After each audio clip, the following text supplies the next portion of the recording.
ไม่ส่งค่ะเมื่อในเป็นวันที่29เดือนธันวาคมที่7ปี2026ในตอนในข่าวสายหมอหอมมีข่าว3ตอนได้มาปึ้นเผาค่ะ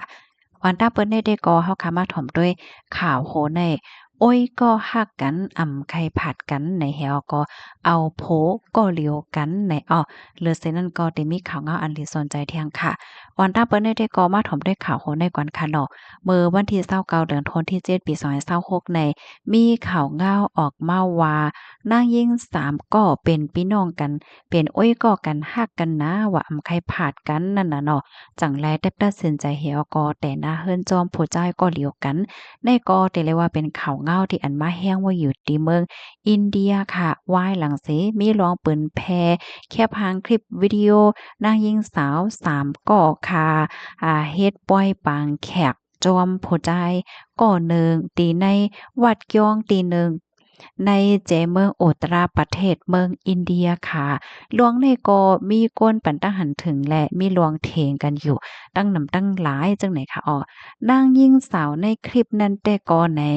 จื้อเขาในชื่อห้องว่าสารสอายุไล20ปีสาวิตรีอายุ19ปีและซาโดสอายุ18ปีค่ะ สื่อ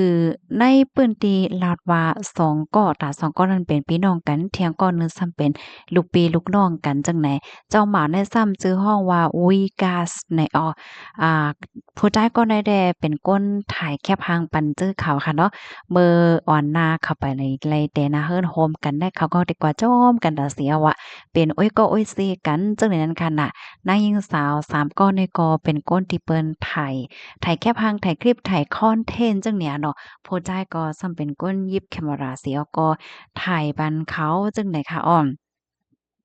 เข้าตั้ง6เหลินตีป่นมานั่นน่ะค่ะผู้จ่ายก็ได้เนี่ยก็ซ้ำหับเป็นเป็นโพสต์เนี่ยค่ะเนาะในจึงในคลิปวิดีโอที่เขาเล่นนั่นค่ะนะมันแลบได้เป็นเหมือนจังว่าเจอเขาในโคเวอร์กันแฮวก็ถ่ายคลิปถ่ายวิดีโอ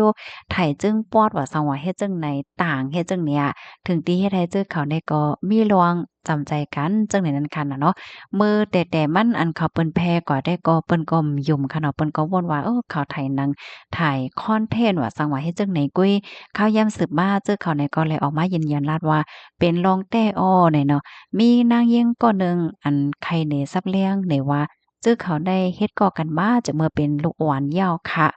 ยาวก็ไข่ผาดกันนั่นน่ะเนาะจ้ำหนังในตรงวงในเพราะว่าก็ใหญ่มายาวเนี่ยก็ซ้ำแต่ไรแต่หน้าหอต่อเฮิรนเพราะว่าแต่หน้าหอต่อเฮิรนยาวก็โอ๊ยก่อกันเนี่ยก็ไหลผาดกันก็มีอยู่ก็ดีก็ตั้งเนาะ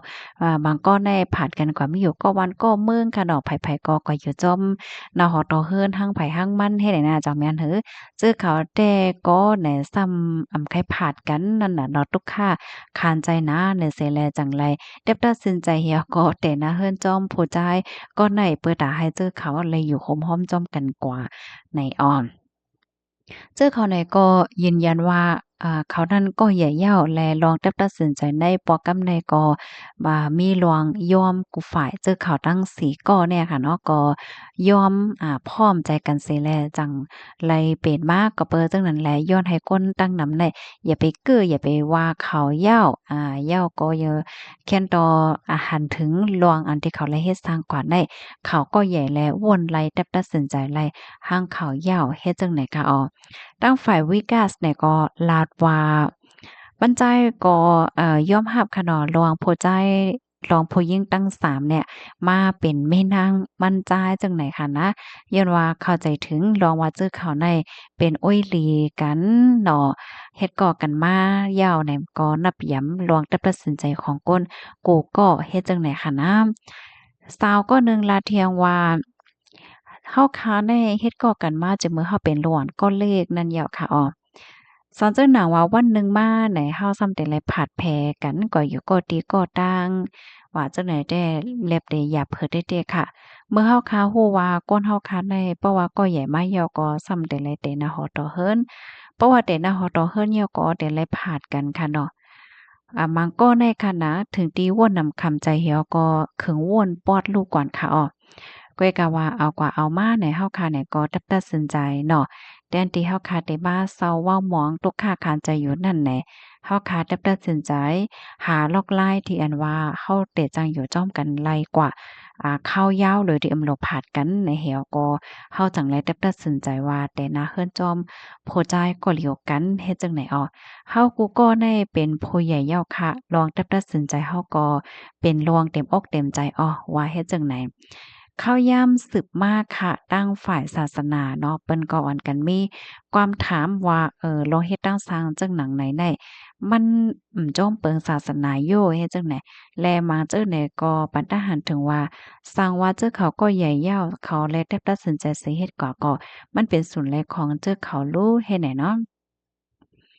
สื่อข่าวอินเดียเนี่ยก็เปิ้นผ่าว่าว่ายหลังเสข่าวเงาอันใดเปิ้นแพ้กว่าเป็นข่าวใหญ่มากเนาะภูมิปนพรเขาเนี่ยก็ไล่กดทัดด้วยข้อมูลค่ะอันที่ภูมิปนพรเขาเตอปักตาได้แต่ก็เป็นรอง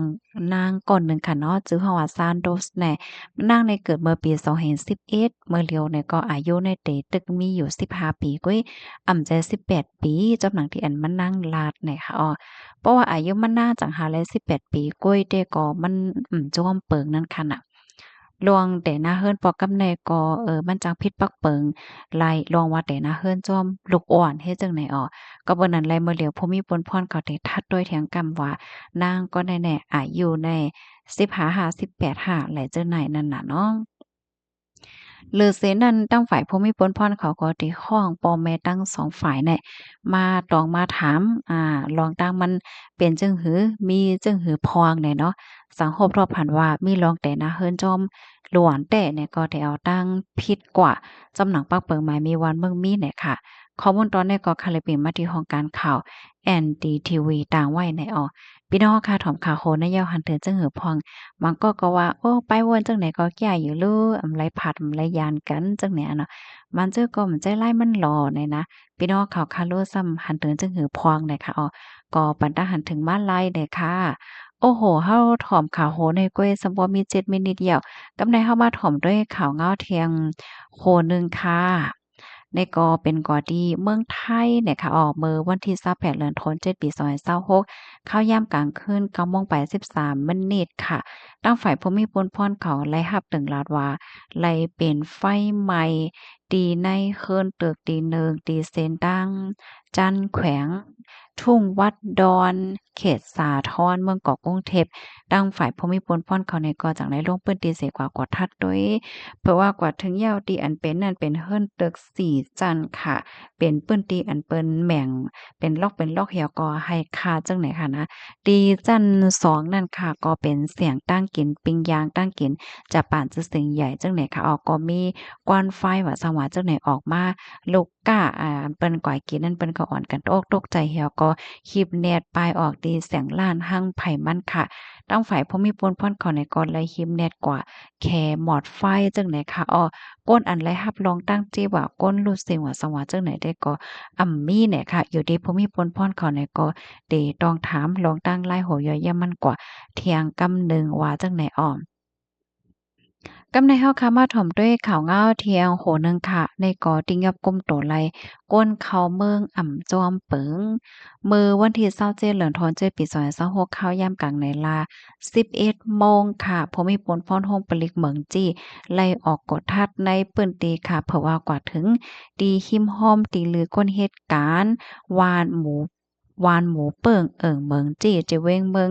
ลำปวนค่ะก่อฮบโทบหันโพจ้าย หลายๆก็นั่งอยู่ที่หิ้มห้อมตีลือก้นเหตุการณ์นั่นแหละ